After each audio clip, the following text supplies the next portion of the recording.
Hello, Lisa here. Welcome to my weekly deck reviews.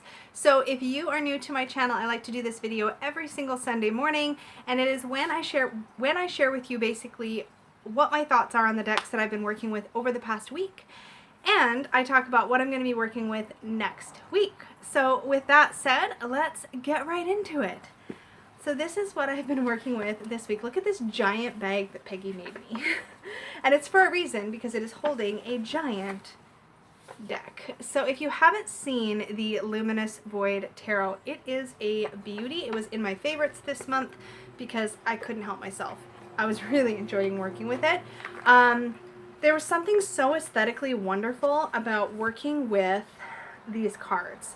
For starters, the shape, the size, and the art style combined gave me all of these, like, I talked about how it kind of has brought the magic back. Sorry, I need the box handy. I've talked about how it kind of has brought the magic back for me a little bit. You know how with tarot, sometimes it can get, things can start to feel a little samey, and there's something about working with this deck that just feels really magical to me.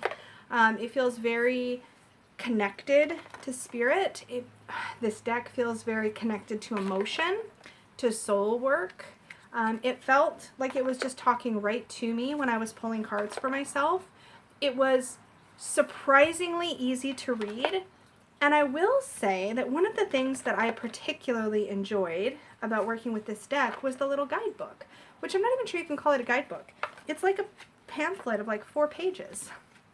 Okay, not really 4 pages. I guess there's technically like 10-ish pages, but basically you get 1 page per suit for the minor arcana, and you just get keywords. So for example, whoopsies, let me just grab a card here. Okay, so for the 4 of discs, let's just pull that up.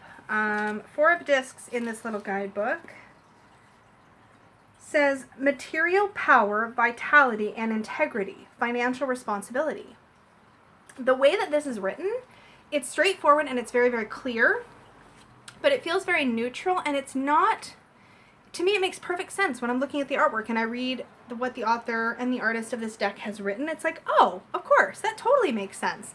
My hair is doing weird things, sorry. But I'm in a weird space, y'all, today. I'm recording this not right after, but a couple of hours after Self-Worth Saturday this week, and I'm in an interesting headspace. It's all good, but yeah. Anyway, let me get back to showing you some images. I like doing that. This deck also feels aesthetically really, really nice.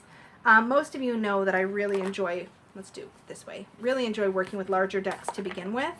But there's just this like dreamy, intuitive quality that helps me just get right into the space I want to get. I would definitely be pretty quick to reach for these cards on matters related to healing, like emotional healing and growth. Spiritual growth. I would be quick to reach for these for past life readings. I haven't tried that yet, and usually I reach for my soul cards, but these have a similar feel. I love this. This is the star, but what I love is how this person has wrapped herself around a star here, and the whole universe is above her. So even though she's in a place of like wrapping herself around hope, she's also fully supported by the universe. I don't know if that makes any sense to anybody else. Also, there's weird shadowing because there's sunshine and it's middle of the afternoon, which is not my usual filming time. But anyways, I really, really loved working with this deck. There's just so much to read in all, yeah, I freaking love this Page of Wands. Every time it comes up, it makes me smile. But yeah, these have a very, they have that rose petal feel to them. They have matte gold gilding. The backs are really, really soft. I think I mentioned this earlier in my favorites video maybe, but the only downside is that some of this gold foiling does seem to be rubbing off a little bit on the cards themselves, but it's very minor and it wipes off. So it's not the end of the world. But honestly, at the end of the day too, when it comes to shuffling, I have side shuffle these, so I take a chunk in each hand and I sort of drop. I don't really properly bridge, but I can give them a little tiny bit of bend. And then I shuffle them that way, but most of the time I've just been like lengthwise, hand over hand, shuffling these guys. And then a lot of times this week I would fan these out and I would draw cards the old-fashioned way, which for me the old-fashioned way was where I would spread them out and I would close my eyes and hover my hand over until I felt something warm or tingly, and then I would grab that card. And that was a really great thing to get back into doing because I haven't done that in a long time. And this deck really, because of its size and its shape, just, I don't know, it just kind of got me out of the box a little bit. And I really, really loved that. So you really enjoyed this. And this, don't discount this. If you have this deck, play with it.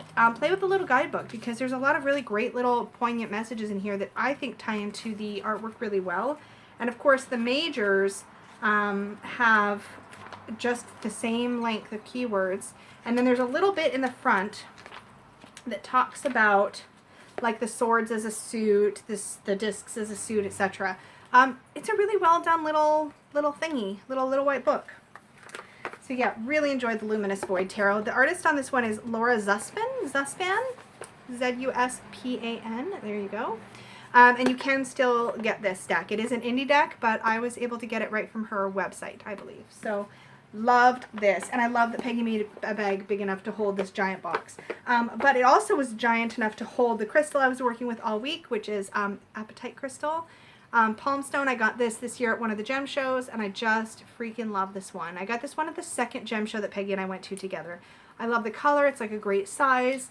Lately, I've been taking a Palmstone with me with my tarot kit, I guess you could say, to work, and like having it on my mouse pad at work so that, you know, mouse clicky, and then every once in a while I can just pick up and rub on my Palmstone. It's been really nice to sort of work with a crystal for the week as well. I haven't picked one yet for this week, but I'm going to. So the reading cloth, the Oracle deck that I worked with right alongside this is the gorgeous Oracle of Echoes. I've worked with this deck a bunch, so this was kind of an oldie but a goodie for me, but I just thought it would work really beautifully beside the Luminous Void Tarot, and I was not wrong. It worked really, really well. The Oracle of Echoes is a wonderfully balanced, a wonderfully balanced Oracle deck. There's some fantastic images here. I love Anna Turian's artwork. Her Abyss Tarot is going to be phenomenal, and I'm waiting on the Bone Stone and Earth Flesh that she did with Avalon Cameron. And I really love the way that her artwork just speaks right to my heart. I don't know how else to describe it, but it just gets me. Like, it gets me in the feels. And this deck just does such a beautiful job of that. I still intend to edge this, and I still haven't done it, and I don't know why. I keep like procrastinating, and I don't know if it's because I'm afraid of wrap, because I don't want any wrap on the artwork, and a lot of my edging ends up wrapping. I don't know. This is so, so good. If you don't have this, you should get it. It has if I was to pick an element for this deck, it would be water, partly because of the watercolor art, but partly because of the emotion and the fluidity that runs through this entire deck. It is wonderful for shadow work. It is also really wonderful for just straight up divination style readings. You could use this in place of a tarot deck and do a reading for yourself, like do a full spread and have a fantastic and meaningful experience. There's a lot of shadow and light in this deck. So yeah, it's very, very well done. And I believe that what happened with Anna when she was putting this deck together, and I came to it late, but what I heard was that she had mostly completed the artwork, and then she reached out to the community to kind of say, like, here's the cards that I've covered so far, like, what is missing? And the community chimed in, and that's how we ended up with some of the other cards. So really love this. And there are a total of, does it say on the box? 50 cards in this. So it's not insubstantial by any stretch. So it's a really, really well done little oracle. Does come in a tuck box. Mine's managed to hold up just fine. I will say, if I'm going to get a tuck box, I freaking love it when, I've probably mentioned this before, but when the back, like when you flip it open, when it folds down below the level of cards and there's a thumb cutout so you can just pull them out. So nice. Such a simple little feature. And I think this was the first deck I ever encountered that did that. Really well done. And this is my favorite card in the whole deck, Spirit Heals. Love this image. It's so supportive and wonderful. I love it. So yes. This was the giant bag, and then Peggy made me a matching reading cloth for it. I probably showed this off. I think I showed this off last week, yeah. So the front is that beautiful splashy like paint with like flowers, perfect for a really funky deck like the Luminous Void. And then the back is this beautiful, colorful galaxy. I love it. I need to like give it a little good press. That's the one thing I will say, Peggy's cloths are so sturdy. Because they're cotton, every once in a while it's nice to either mist them with water and hang them up so that the wrinkles loosen, or give them a quick iron. Peggy's the ironing person in the household, so I'll probably throw it at her. But Anyways, I want to make sure I put this stuff away properly. So let's talk about what I'm going to be working with next week, and I'm so excited. Shayla, my dog, literally underneath the tripod and like the space between all the legs was like, this is where I'm gonna nest and lay down right now. Thanks, Shayla. I wish I could show you her right now. She's really cute. Anyway, so next week, this is so exciting. I have been waiting and waiting and waiting to work with these because I really needed special custom Peggy bags made for them. They do come in beautiful handmade boxes, but I needed a bag for these. So this week, I am going to be working with, look at my custom bags, aren't they amazing? The Sawyer's Path Tarot Tiles by Jamie Sawyer and the Sawyer's Path Lenormand tiles. So I'm going to show you. So Peggy made me a nice big bag that's actually got a soft material on the inside. And I picked this fabric out so that I would have two different types of fabric, but like the same fabric, two different colors. Do you know what I mean? So the smaller one has the Lenormand tiles and the bigger one has the tarot tiles, and they both are lined with soft fabric. So the inside of my Lenormand one actually has this white, like velvety material. So I'll show you some Lenormand tiles first. I will put in the cards a link to the video where I opened these for the first time and looked at them, but they're just freaking beautiful. So if you haven't encountered them, I believe she doesn't list these on her Etsy shop, but if you go to her Etsy shop, and watch the shop, she will keep updates about the availability of these in the description box of the Etsy shop. So there won't be a listing, but you can watch for when they are available and then basically I think get on a waiting list. But so they are on wood, so they are wood burned, and then on the actual tarot card, or sorry, Lenormand card art is on there, and then it's coated in a clear resin. So they do a lot of gloss, but they are stunning. They're very light, so they don't feel like heavy wood, if that makes any sense. So that's Clouds. Love this Child card. Tower. Lily. So excited to work with these, but I really like the idea of being able to draw them from a bag. So I really wanted a bag big enough, whip, to hold them, and Peggy suggested a little bit of a soft lining just to cut, because these are clear, just to protect them and stuff. So I can give them a good shake, and then I can reach in, rummage around, and draw my 3 or whatever for my spread. Here's some more birds. Love those birds. Jamie's art is so colorful. It makes my heart so happy. I love her art style. It's colorful is everything to me. So those are the Lenormand tiles. So I'll be playing with those this week. And then the tarot tiles, so awesome. I love them. Okay, so let me just reach in and grab a small handful. There's obviously a lot more of these.